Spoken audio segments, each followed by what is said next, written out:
What's up, everybody? Welcome to another episode on the Alicorn Gaming channel. I am your intrepid host, DogFan6. We're going to do something different today. We are going to do maybe a short stream, depending on how long this takes, and then maybe Astroneers after that. But anyway, we're going to do a movie review of Godzilla versus King Kong.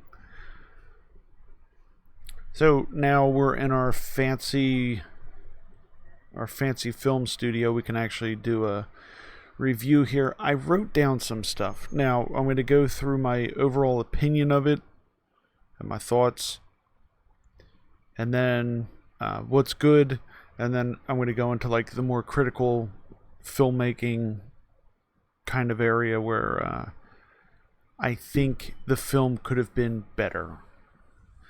It's critical, but it's like not like just dumping on the movie. It's something that happened and what could have been done to improve it so that it makes sense. Okay, so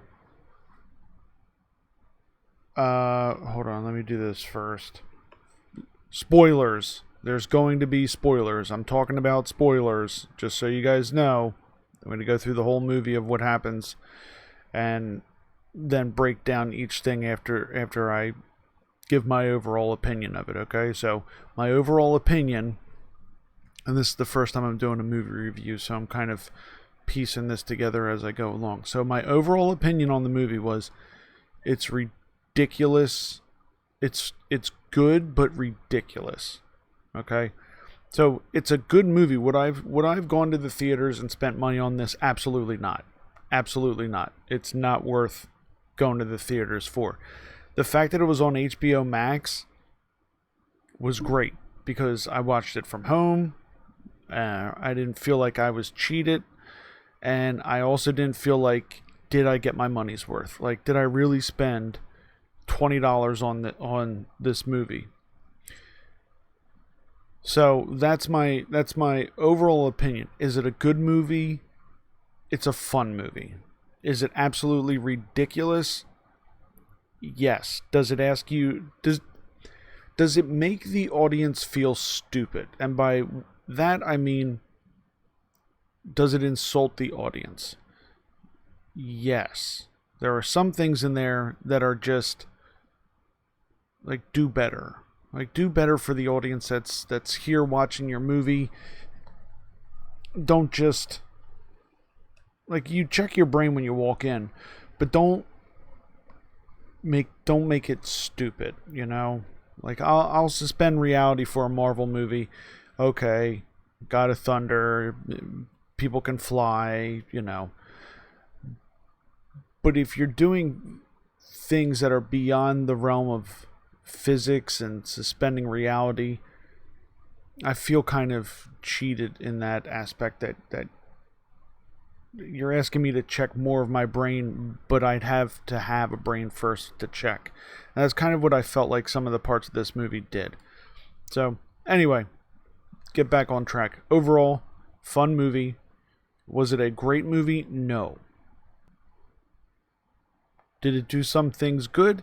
Yes. So, I love Godzilla movies. I've always loved Godzilla movies. I've been a fan of them since I was a kid. When I would go, it wasn't Walmart, but it was like the 5 and 10. They had like this very small movie section, and they had all the VHS tapes there, and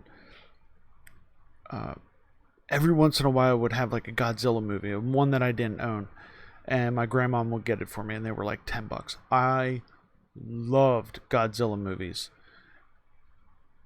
And then as I got older, I started to understand and appreciate like the stories that were in there, because I would, you know, I was a kid, I'd fast forward through like the story parts to get to the big giant monsters fighting each other, because that's what, at the end of the day, if I'm seeing a big giant monster movie, I want to see the big giant monsters fight, which this movie does very well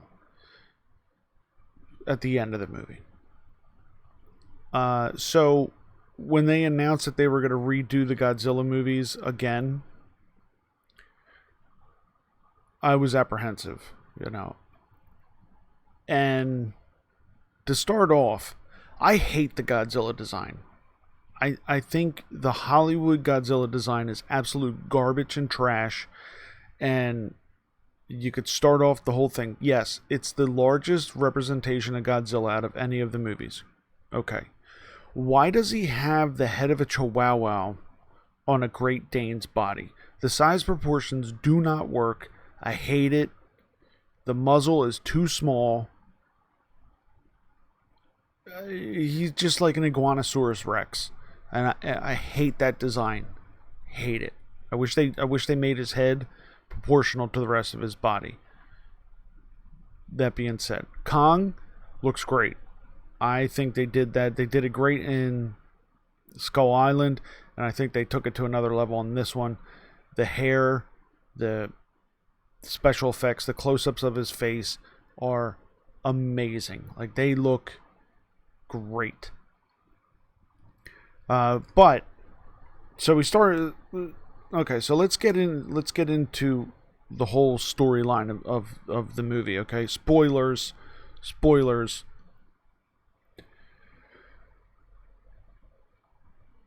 So the story was the non-Godzilla stuff is so bad that it, like, I don't even remember where it starts. So they start off with Kong and this little girl, and it looks like they're on the island. And then Kong picks up a tree, throws it through this panel. Turns out Kong's in a containment area. Because they know, a monarch containment area, because they know if he's not in that containment area, Godzilla's going to kill him. Obviously. Because Godzilla's the alpha and Kong is a little bitch. It's just facts. They realize that they can't keep Kong there, so they gotta move him somewhere. Okay. Because they figure that because Kong is, like, trying to break out of the containment area. Fast forward, Godzilla goes and randomly destroys this scientific area. Thank you. Destroys the scientific area because they're developing something there. And we're introduced to Bernie, who's a waste of space. He's like a conspiracy theorist podcaster, and he goes through and wants to get the dirt on what's actually going on in the facility and then release it on the internet. We see what's her face, the girl from Stranger Things. She's reintroduced. She's, following along with this podcast guy. Okay. She gets her friend to take her brother's van. They go and they track down this Bernie guy. And then they start getting... They randomly just access this secure, scientific facility. Okay. So we find out that a creepy scientist is building something, and Godzilla's pissed off about it, and that there is an underground, upside down, cavernous area inside the Earth. They do the whole hollow Earth thing, but they do this magical gravity thing where up is down and down is up, gravity is over the top, whatever. They need Kong to get them into this area because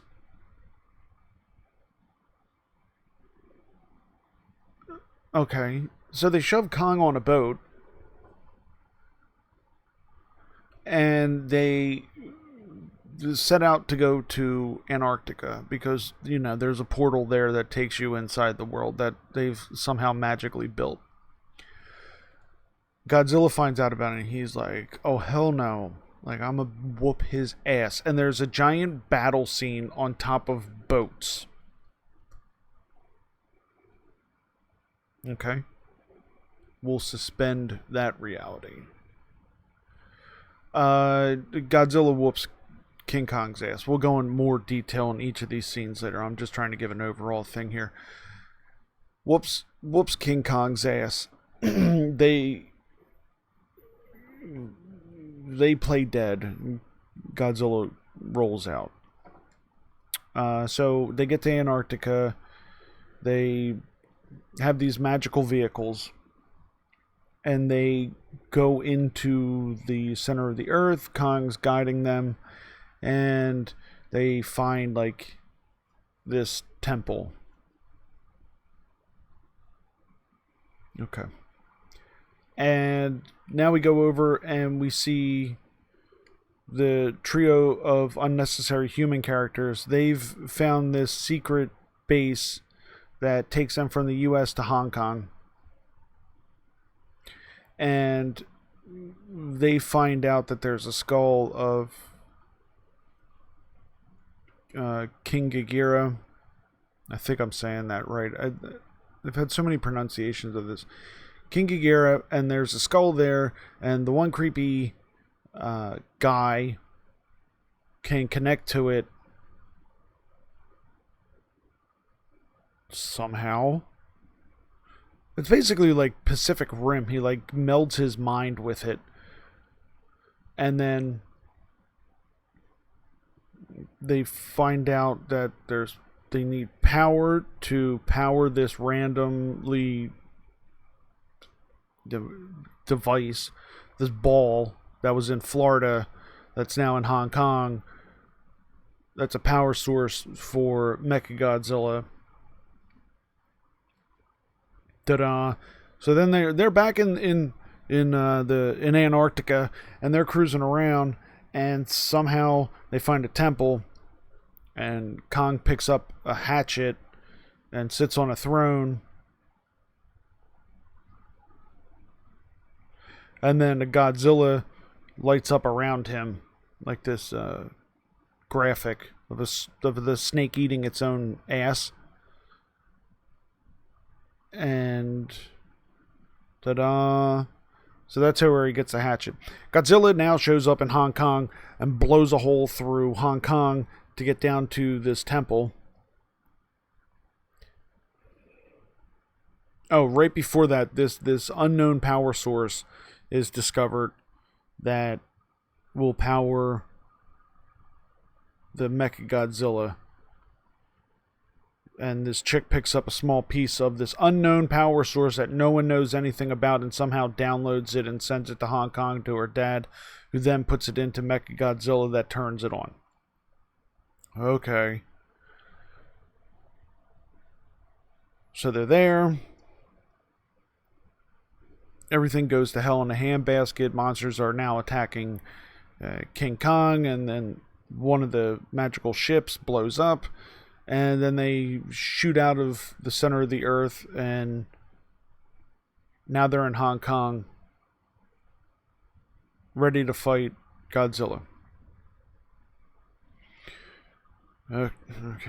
The trio of nobodies has found out how to shut off the power source, but yet they don't know how to because they're inept and they're unnecessary, and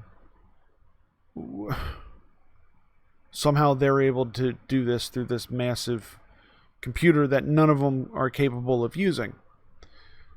Okay. King Kong and Godzilla fight. Awesome fight. Definitely up there with the level of Pacific Rim. It looked amazing. And it looked great. And we'll get into more detail in a minute. Great fight scene. Godzilla. Who wins that first fight? The next fight goes to Kong. And then Godzilla gets up and beats his ass. Like, dead. Kong is dead. Ass whooping. Godzilla, the badass that he is, of course, then goes on, and now the secret mad scientist turns on Mechagodzilla, which... Okay. Five Nights at Freddy's has better animatronic looking characters than whatever the hell this thing was that they're trying to pass off as Mechagodzilla. So then they fight, and Godzilla is getting his ass whooped because he just was in a back-to-back brawl and then goes up and then takes on Mechagodzilla. And that's why Godzilla is the king of the monsters, because he's unstoppable. He ends up getting his ass fairly whooped by this Mechagodzilla. King Kong then is brought back to life by the people that were in the center of the earth, and they somehow wake him up. I guess shock his system. And the little deaf chick tells him to go fight Mechagodzilla because Godzilla's their friend. Okay. Good nod to the old movies. Then they go and jointly beat Mechagodzilla's ass, which I don't think there was a need for the joint battle. I think Godzilla could have handled it, but whatever, that's the way they wrote it. They both end up whooping his ass. And the people underground, the trio of nobodies, managed to shut off Mechagodzilla, which allows King Kong to come in and beat his ass because the machine was off. Fighting your way out of a paper bag. So then we get to the end of the movie, and Kong basically walks away from Godzilla knowing that he will never beat Godzilla.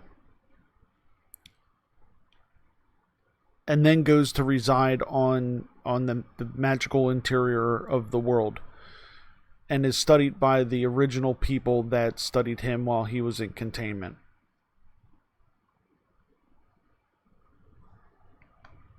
Da-da! That's King Kong vs. Godzilla.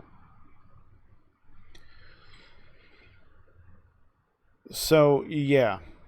That's it in a nutshell. There's two sets of great monster battle scenes. And a story that's absolutely ridiculous. It's definitely not a check your brain. It's just forget you have a brain. So what I'd like to do is I'm going to compare like how the older movies did the Godzilla movies versus how the Hollywood version did the Hollywood version. That kind of made sense in my head. So what the Toho ones did, they always had a story with it, and they always had a human element with it, but it never felt shoehorned, and it never really felt like it didn't make sense. I see the Toho ones as having a story that pushes the narrative forward. The fight is enhanced by the story, but it never feels like it makes no sense. The Hollywood version, the stories seem to like just make no sense. Like they just, hey, we want these two monsters to fight, but like let's put people in here so that we have some speaking, and it never really makes any sense. And by that I mean none of the stuff that happens in the movie is explained by any of the characters about what's going on. They're just matter-of-fact things. So they're like, so in the beginning they're like, King Kong is in containment. Okay. We're not going to explain any of this. If we look at the Skull Island movie, Skull Island explains what the island is, what Kong is, how he fits into the island, what he does, and then the big massive scenes of Kong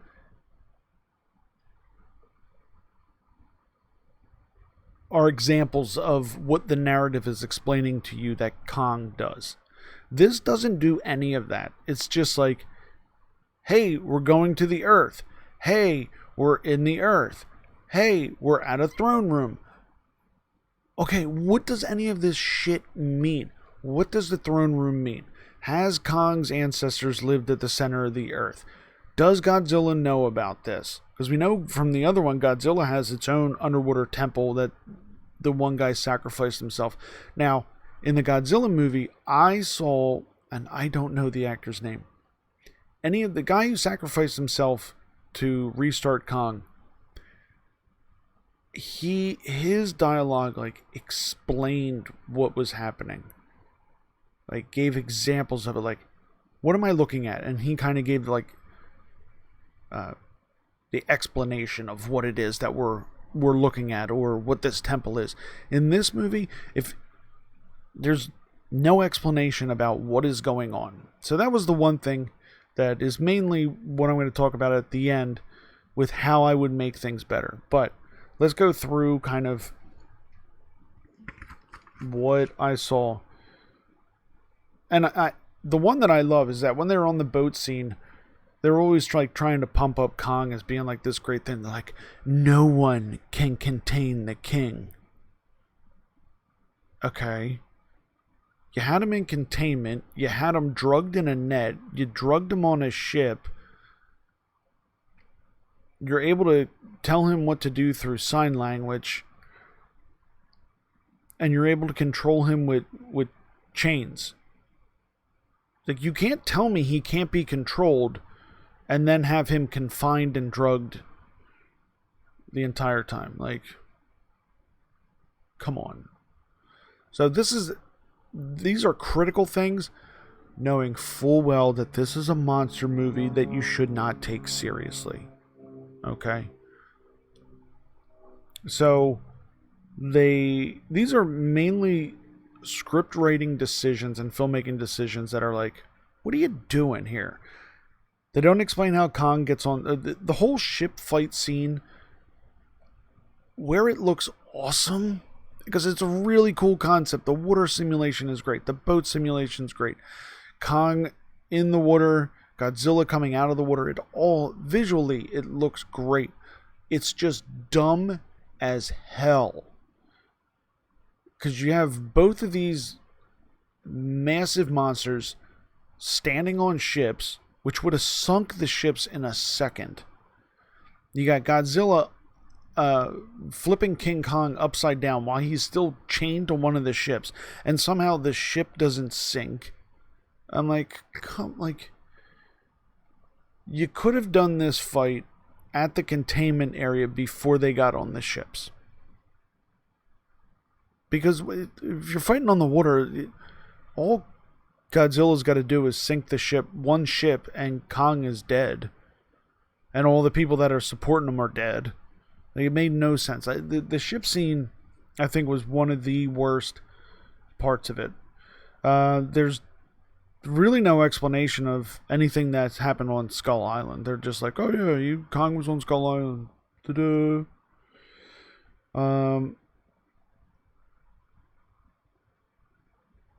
So they get to this idea where they're going to go through the center of the earth,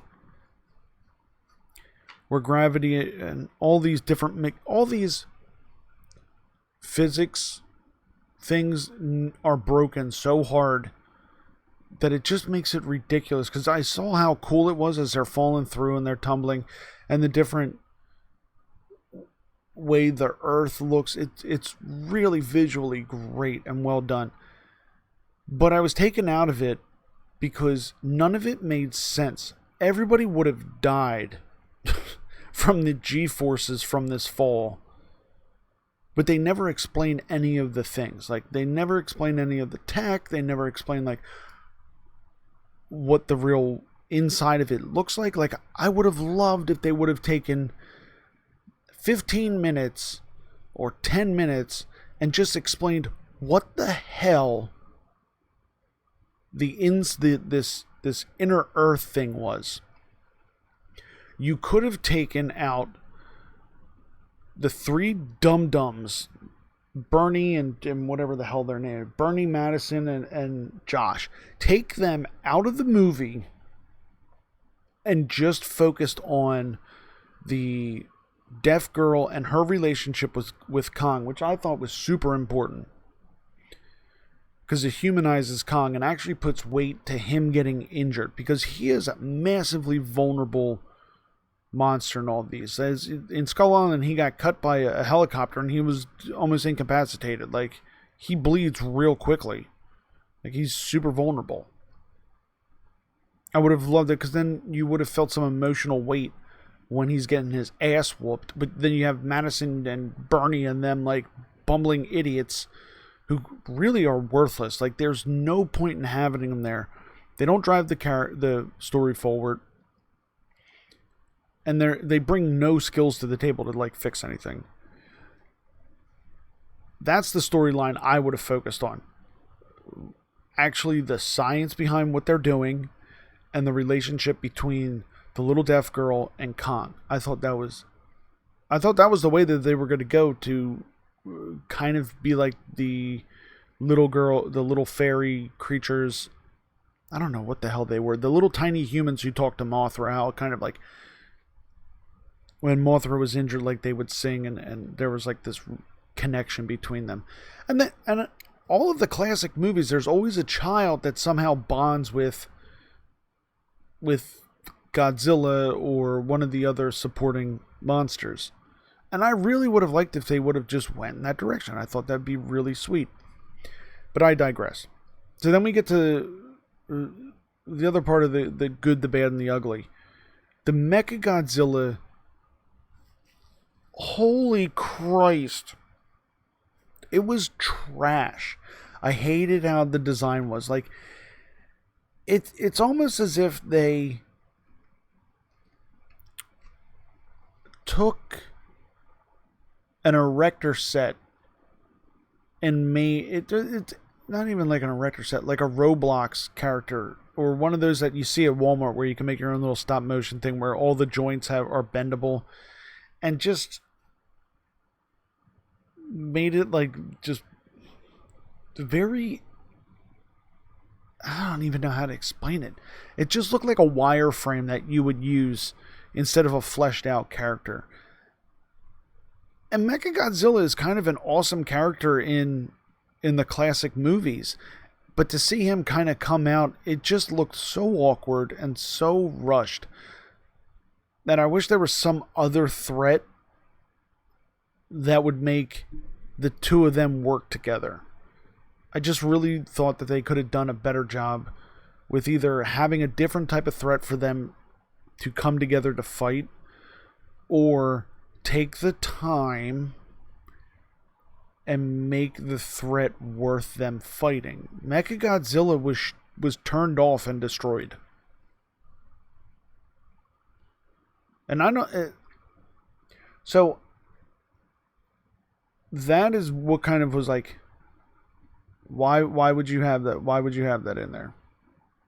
I don't know what their thought process was of like, hey, we need Mechagodzilla. Okay.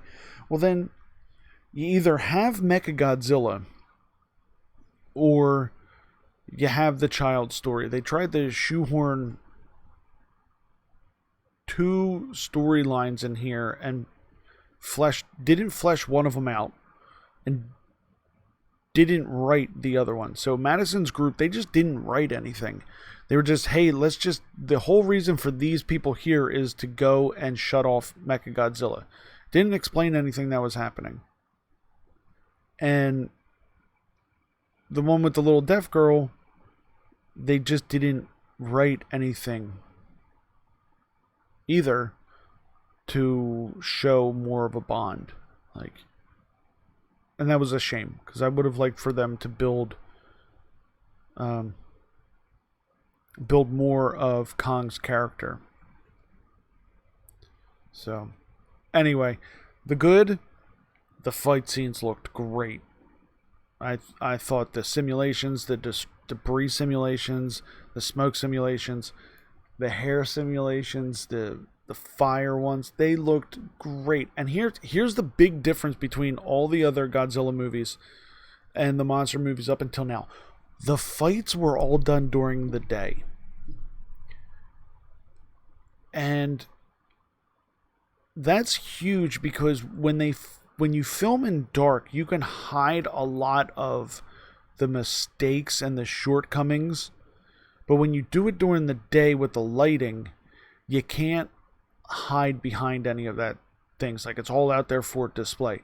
And I think that that was one of the best parts of it, that both the ridiculous boat fight and the Hong Kong fights were all done in bright afternoon light. And it looked great. Okay, well, the Hong Kong one was 50-50. Because they fought through the night and then fought through the day. Which, that was another, but whatever. But the fact that they fought during the day, like, really put, like, how good the graphics were, like, in front of your face. And I really appreciate that. Like, the one thing of all the movies, they always do all their fight scenes, like, in the dark, close up, where you can't really appreciate the hard work and the choreography that goes into, like, putting these scenes together. And this was just well done. And really showed, like, how good the rendering software now is for doing these massive movies. So that's kind of like my opinion and my take on the Godzilla vs. King Kong. Is it a good movie? Yeah, it's a fun movie, but I don't feel it added anything to any of the mythos of any of the things, you know, and that's a shame. Is it worth watching on HBO Max? Absolutely. Is it worth going to the theater to see? Hell no. I wouldn't spend money to go see this movie if I had to. If I had extra money and I was rich, I wouldn't even spend money on that. But I'd watch it on HBO Max. I think it was fun for HBO Max. But definitely don't just check your brain at the door. Just pretend you don't have a brain, because it's really not good filmmaking. But yet the visuals are very impressive. The special effects are very impressive. And yeah, so that's my real take on it. Disagree or don't, whatever. But anyway, that is where we're going to go back here. That's going to be our first movie review on here. I'm sure it's going to make more sense once I figure out, like, how I want to do these. But yeah. Anyway, if you're watching this, hit the heart button up here. Join the Unicorn Herd. It lets you know when I go live. And if you're on YouTube, hit the subscribe button down here. Helps grow the channel. And if there's another movie you want me to watch and give a breakdown and a review, please leave it in the comments section below. And I greatly appreciate that. And we'll see what we come up with. And remember to always be yourself. Unless you could be a unicorn, then always be a unicorn. I'll catch you guys next time. Bye.